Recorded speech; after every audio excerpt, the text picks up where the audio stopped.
Oke, sekarang kita masuk ke kegiatan belajar 2. Pemerolehan bahasa kedua. Oke, apa definisinya? Nah, ini baru pas ya. Bahasa kedua adalah bahasa yang dikuasai dengan tujuan atau treatment khusus. Jadi seperti itu. Bahasa kedua adalah bahasa yang dikuasai dengan tujuan atau treatment. Treatment itu artinya adalah perlakuan. Ya, bagaimana cara kita memperolehnya gitu ya? Ada dua. Yang pertama, pemerolehan bahasa kedua atau nanti kita singkat B2 saja secara terpimpin, yaitu secara terarah.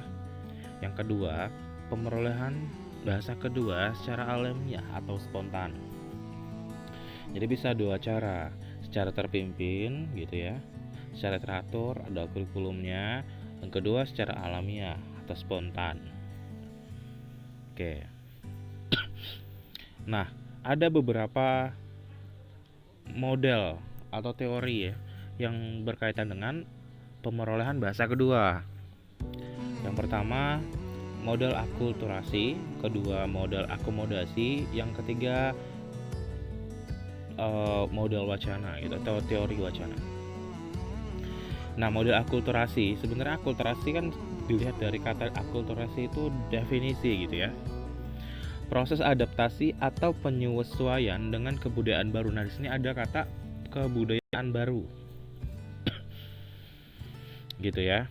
Jadi ada seseorang yang anggaplah dia menggunakan bahasa A, kemudian pindah ke suatu tempat yang menggunakan bahasa B. Gitu. Jadi itu ada model akulturasi, yaitu si orang tadi harus melakukan proses adaptasi dengan kebudayaan baru. Nah, itu disebut dengan model akulturasi. Gitu. Itu yang pertama. Kemudian yang kedua, teori akomodasi. Nah, teori akomodasi ini maksudnya di dalam suatu tempat, di dalam suatu wilayah ada orang yang menggunakan bahasa A, ada orang ya sebagai bahasa pertamanya, ada orang yang menggunakan bahasa B sebagai bahasa pertamanya. Misalnya ada orang yang menggunakan bahasa Indonesia sebagai bahasa pertama, ada orang yang menggunakan bahasa daerah sebagai bahasa pertama. Karena keperluan pendidikan, orang kedua ini harus mempelajari bahasa pertama tadi, bahasa A gitu, bahasa Indonesia. Nah, itu disebut dengan teori akomodasi gitu. Teori ini berfokus pada bagaimana hubungan masyarakat B1 dengan B2 dalam berinteraksi. Jadi sudah berada dalam satu tempat gitu ya, tapi mereka menggunakan dua bahasa yang berbeda. Nah, kemudian yang ketiga, teori wacana. Teori ini menekankan pentingnya pembelajar B2 menemukan makna bahasa melalui keterlibatannya dalam berkomunikasi. Melalui kesertaannya dalam berkomunikasi, pembelajar dapat mengembangkan kaidah gramatika dan penggunaan bahasanya. Jadi, semakin sering si pembelajar itu berkomunikasi, maka kemampuan bahasa keduanya itu akan semakin meningkat. Jadi seperti itu. Oke. Sekarang kita lanjut ke modul 3 ya. Baik. Dalam pengajaran bahasa, jadi ada beberapa hal yang perlu kita perhatikan gitu ya. Sebenarnya ini kalau dilihat dari secara umum juga sama sih sebenarnya. Ada pendekatan, ada metode dan teknik. Tapi dalam hal ini kita fokus pada pembelajaran bahasa. Gitu ya. Oke, dalam pengajaran bahasa, pendekatan merupakan pandangan, filsafat, atau kepercayaan tentang hakikat bahasa dan pengajaran bahasa yang diyakini oleh seorang pengajar. Nah, di sini ada kalimat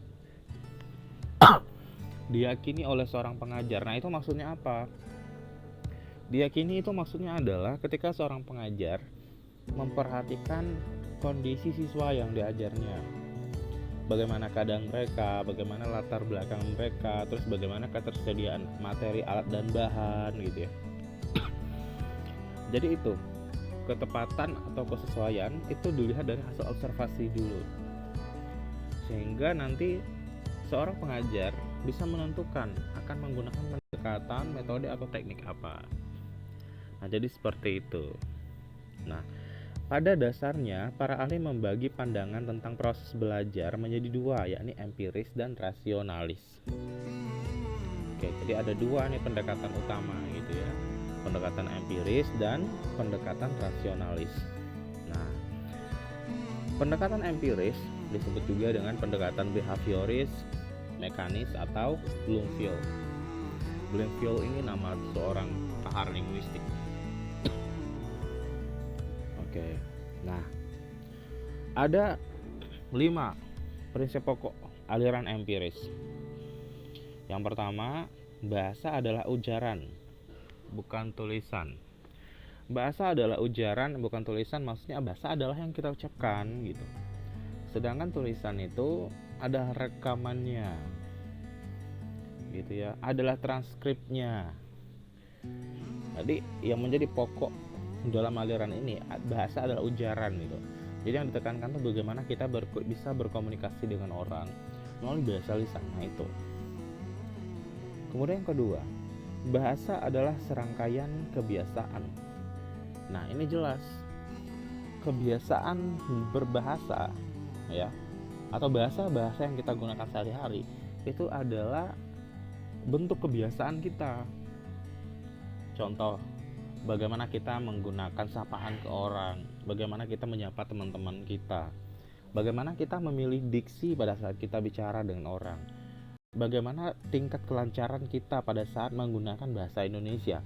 Nah itu kan menunjukkan serangkaian kebiasaan gitu. Kemudian yang ketiga, ajarkanlah bahasanya, bukan tentang bahasanya. Nah ini yang ketiga, maksudnya adalah ajarkanlah bagaimana agar seseorang itu mampu mengimplementasikan bahasa sebagai alat komunikasi, bukan bahasa sebagai konsep atau teori. Nah ini penting untuk kita perhatikan ya. Oke, yang keempat, bahasa adalah tentang apa yang dikatakan, bukan tentang apa yang seharusnya dikatakan. Ya, sebenarnya memang seperti ini prinsip pokok aliran empiris ini. Bahasa adalah tentang apa yang dikatakan, bukan tentang apa yang seharusnya dikatakan. Begitu. Tapi yang D ini ada catatan sedikit ya. Catatan sedikit, konsep ini tidak berlaku dalam konteks karya ilmiah gitu. Karena dalam karya ilmiah, apa yang dikatakan itu harus sesuai dengan tentang apa yang seharusnya dikatakan. Harus pas begitu ya. Nah, kemudian yang kelima, tidak ada satupun bahasa yang persis sama dengan yang lain. Ya, betul. Ya, ini tidak ada satupun yang bisa menyangkal ini. Tidak ada satupun bahasa yang persis sama dengan yang lain. Dari aspek fonologinya, morfologi, semantik, ataupun sintaksisnya. Jadi itu yang berbeda gitu. Pasti berbeda, pasti ada perbedaannya gitu. Secara signifikan ataupun tidak, itu pasti ada perbedaan. Oke. Nah, kemudian lanjut. Ini kemudian masuk ke prinsip pokok aliran rasionalis. Jadi aliran rasionalis ini dikenal juga dengan aliran mentalis atau aliran Noam Chomsky. Aliran ini memandang bahwa berbahasa adalah perbuatan mental. Ya. Perbuatan mental. Adapun prinsipnya adalah sebagai berikut. Yang pertama, bahasa yang hidup ditandai oleh kreativitas. Nah, apa maksudnya prinsip pertama ini? Orang yang sedang berkomunikasi, artinya mereka sedang mengolah kata, ya kan? Dari kata yang ada, mereka susun menjadi kalimat. Dari kalimat yang ada, disusun menjadi sebuah pembicaraan atau sebuah tulisan yang panjang. Nah, untuk bisa menyusun sebuah kalimat atau menyusun sebuah kalimat yang panjang, gitu, ya, itu membutuhkan kreativitas, gitu. Jadi bahasa yang hidup ditandai oleh kreativitas itu benar. Karena orang perlu membuat sesuatu. Kreativitas itu dalam arti membuat gitu ya. Create ya, to create. Itu membuat gitu. Ada produk bahasanya gitu. Artinya itu menunjukkan kalau bahasa itu hidup. Kemudian yang kedua, Aturan tata bahasa bertalian dengan tingkah laku kejiwaan. Ya, jelas. Mengapa jelas? Karena perkembangan mental manusia ya, itu sejalan dengan perkembangan kemampuan berbahasanya. Gitu. Ini bisa kita lihat bagi anak-anak yang mengalami, misalnya mohon maaf, anak-anak yang mengalami Down syndrome, gitu. Mereka mengalami kesulitan dalam berbahasa, dalam menyusun kata-kata. Gitu. Ya jelas, itu menunjukkan kalau aturan tata bahasa bertalian dengan tingkah laku kejiwaan. Kemudian yang ketiga, manusia adalah satu-satunya makhluk yang dapat belajar bahasa. Nah, kalau binatang bagaimana? Nah, binatang sebenarnya juga punya bahasa gitu. Tapi bahasa sebagai sistem yang kita yakini sebagai sistem itu mereka tidak punya. Itu yang pertama. Kemudian yang kedua, bahasa yang dimiliki manusia itu berubah, berkembang ya dari waktu ke waktu. Semakin kompleks dari waktu ke waktu, dan itu bisa kita lihat dari jumlah ketebalan Kamus Besar Bahasa Indonesia. Namun binatang tidak demikian. Mereka bisa berkomunikasi antara satu dengan yang lain, tetapi mereka tidak bisa membangun sistem bahasa mereka. Gitu. Kemudian yang keempat, bahasa yang hidup adalah bahasa yang dapat dipakai berpikir. Ya, jelas. Karena ketika kita berpikir, kita membutuhkan alat untuk merealisasikan konsep pikiran di dalam otak kita. Apa itu? Yaitu bahasa lah ya. Gitu ya. Jadi nomor 4 ini benar. Bahasa yang hidup adalah yang dapat dipakai berpikir. Gitu. Oke, nah kemudian tadi setelah pendekatan, sekarang metode. Apa sih? Tadi kan pendekatan itu ada empiris dan rasionalis ya. Kemudian sekarang metode. Metode adalah suatu prosedur untuk mencapai sesuatu tujuan yang telah ditetapkan. Ya, metode adalah suatu prosedur untuk mencapai tujuan yang ditetapkan. Yang namanya suatu prosedur artinya banyak langkah di dalamnya gitu ya. Nah, jadi ada 4 hal yang berkaitan dengan metode. Pertama adalah pemilihan bahan. Ya tentu kalau pemilihan bahan belajar itu ada kriterianya gitu ya. Apakah bahannya ini perlu tidak sih diajarkan? Bisa diperoleh atau tidak sih? Sesuai atau tidak gitu ya. Kemudian yang kedua, urutan bahan. Nah, urutan bahan. Bagaimana kita menyampaikan urutan bahan pelajaran dari yang paling sederhana ke yang paling kompleks. Itu yang C. Kemudian penyajian bahan. Nah, kalau penyajian bahan ini maksudnya adalah kita harus menyampaikan bahan pelajaran itu dengan cara seperti apa. Tepat nggak dengan cara seperti ini atau dengan cara apa gitu. Kalau siswa modelnya begini, penyajiannya seperti ini, cocok tidak? Nah gitu.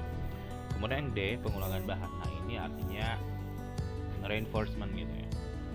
Apakah perlu kita melakukan ini? Gitu. Seperlu apa gitu.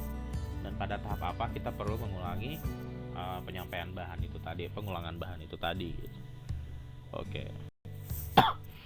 Nah jadi ada 4 metode pembelajaran bahasa yang bisa digunakan di sekolah gitu ya. Direct method, natural method, reading method, dan eclectic method. Jadi apa itu? Oke. Nah, jadi direct method atau metode langsung adalah metode pengajaran yang pelaksanaannya guru langsung menggunakan bahasa sasaran, yaitu bahasa yang diajarkan. Siswa tidak diperkenankan menggunakan bahasa ibu selama pembelajaran berlangsung. Jadi ini sebenarnya konsep paling sederhana. Ketika kita mengajarkan bahasa Indonesia, maka kita wajib menggunakan bahasa Indonesia sebagai bahasa pengantar. Gitu. Ini belum begitu teknis ya, kalau bicara metode itu belum begitu teknis. Nah, fungsinya apa? Metode langsung ini memudahkan siswa untuk berbahasa lisan dengan tepat ya, karena mereka mendengar ya. Memberikan situasi yang menyenangkan dan mendorong mereka untuk belajar gitu. Ya karena mereka mau tidak mau harus belajar. Dan selanjutnya memudahkan guru untuk mengajar tanpa menggunakan bahasa pengantar yang lain. Ya, betul. Gitu. Jangan masa guru bahasa Indonesia tidak bisa menggunakan bahasa Indonesia gitu kan. Kemudian yang kedua, natural method. Nah ini baru kelihatan agak ada gambarannya gitu. Kalau direct method itu ya seperti kegiatan ceramah pada biasanya gitu ya. Nah, kalau natural method ini adalah metode yang dalam pelaksanaannya menggunakan peragaan berupa benda, gambar, atau peragaan langsung dalam aktivitas sehari-hari gitu. Misalnya kita mendeskripsikan objek gitu. Objeknya itu ada di sekitar sekolah, ada di tempat tinggal mereka. Melalui metode ini, siswa merasa dekat dan nyaman serta memiliki pengetahuan dasar terhadap bahasa yang sedang dipelajarinya. Ya iya, karena mereka memiliki ikatan atau mereka punya bonding gitu antara siswa dengan yang dipelajarinya.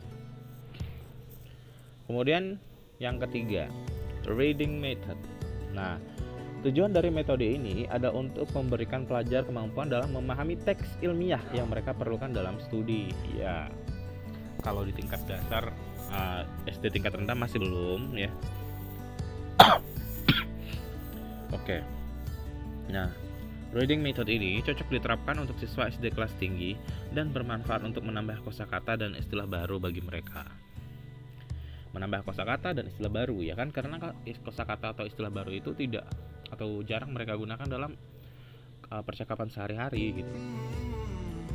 Di dalam pembelajaran menulis sastra, kalau bicara reading method ini, metode ini membuat siswa mampu untuk menulis dengan diksi yang baik. Ya, betul. Karena mereka memiliki perbendaharaan kosakata yang cukup banyak gitu, sehingga dengan demikian mereka punya kemampuan menulis dengan diksi yang baik. Oke. Nah, yang keempat, eclectic method atau artinya memilih secara bebas. Guru bebas menambah, mengombinasi atau mencampur pelbagai metode yang dianggap cocok dan diperkirakan untuk mencapai tujuan yang telah ditetapkan. Nah, eclectic method ini ya campuran gitu. Metode ini memberikan kemudahan bagi guru, terutama dari segi fleksibilitas kegiatan pembelajaran di dalam kelas. Ya, karena guru melihat bagaimana keadaan siswa di dalamnya, kemudian bagaimana kemungkinan materi penggunaan materi bahan dan ajar gitu ya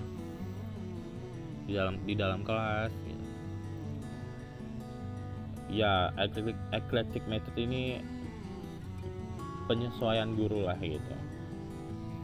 Karena kan hal ini mengingat ya, setiap kelas memiliki karakter yang beragam di setiap sekolah ataupun wilayah gitu. Jadi tidak harus dengan metode A, B, C, D gitu ya. Kita mau kombinasi juga tidak masalah. Oke. Nah, sekarang teknik pembelajaran bahasa. Tadi sudah ada pendekatan, kemudian metode. Lalu sekarang teknik. Kok teknik masih diperlukan ya? Memang kurang ya pendekatan dan metode. Ya memang masih kurang. Karena pendekatan dan teknik dan metode itu belum begitu teknis gitu, belum mendapat gambaran sebenarnya bagaimana sih cara melakukan kegiatan pengajaran bahasa gitu.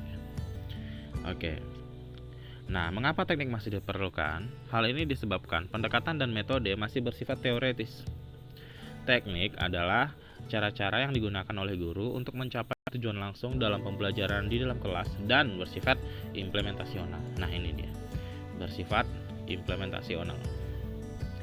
Yang pertama adalah teknik ceramah. Oke. Kalau bicara teknik ya secara umum kegiatan belajar dengan ceramah gitu. Yang namanya teknik-teknik yang dibuat oleh para pakar itu adalah treatment khusus sebenarnya. Ya. Jadi kalau di dalam kelas ada masalah atau mayoritas di dalam kelas mengalami kesulitan belajar, baru diperlukan treatment khusus. Saya termasuk orang yang mempercayai bahwa teknik ceramah adalah yang paling pas gitu, terutama ketika kita mengajar di dalam sebuah mengajar dengan sistem klasikal. Jadi teknik ceramah adalah yang paling pas gitu. Kemudian teknik tanya jawab, teknik diskusi kelompok, teknik pemberian tugas, teknik ramu pendapat, dan teknik simulasi gitu. Oke. Kemudian kita masuk ke kegiatan belajar 2 ya. Pembelajaran BI terpadu di SD. Oke. Pada dasarnya, belajar apapun, modal utama yang harus dimiliki adalah keterampilan baca tulis. Ya, betul. Jadi kan kurikulum ini sekarang berubah ya dari tahun ke tahun, bukan dari tahun ke tahun sih. Dalam jangka waktu tertentu kurikulum itu berubah gitu sesuai dengan perkembangan zaman. Dan pada saat ini pembelajaran di SD itu menggunakan tema gitu. Jadi dalam satu tema itu ada pelajaran matematika, IPA, IPS, bahasa Indonesia dan sebagainya. Nah, di situ guru harus jeli gitu melihat mana yang termasuk dengan kompetensi bahasa Indonesia gitu. Jadi sebenarnya kan kadang orang berpikir, cuma bahasa Indonesia aku juga bisa. Cuma bahasa Indonesia itu nggak perlu dipelajari, itu juga bahasa sehari-hari kok. Nah ya terserah aja kalau mau berpikir seperti itu. Tapi jangan salah, kemampuan berbahasa Indonesia, ya kan, kemampuan berbahasa itu kemampuan dalam berbicara, menyimak, berbicara, membaca dan menulis gitu ya. Tapi jangan salah ya, semua buku teks itu menggunakan bahasa Indonesia. Kalau seorang siswa tidak memiliki kemampuan dalam membaca, itu akan menyulitkan mereka di setiap bidang pelajaran. Maka itu kemampuan berbahasa itu memiliki posisi yang sangat penting gitu. Jangan sampai kita abai terhadap hal ini.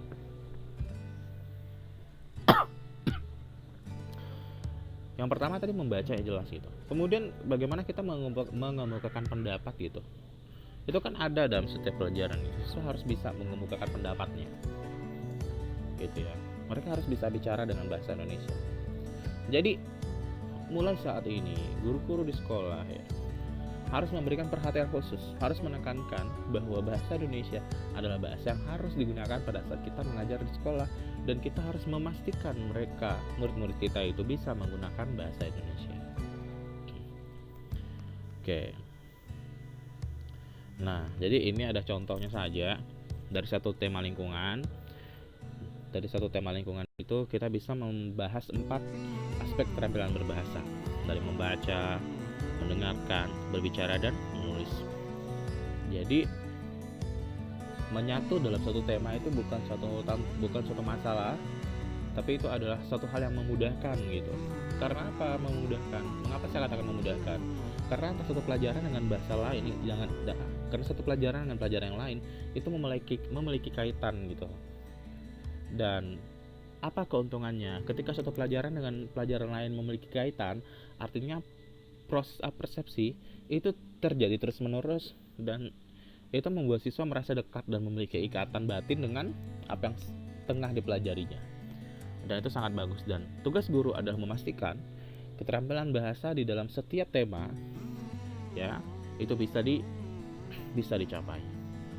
Demikianlah, saya pikir cukup selesai untuk modul ke-3 ini.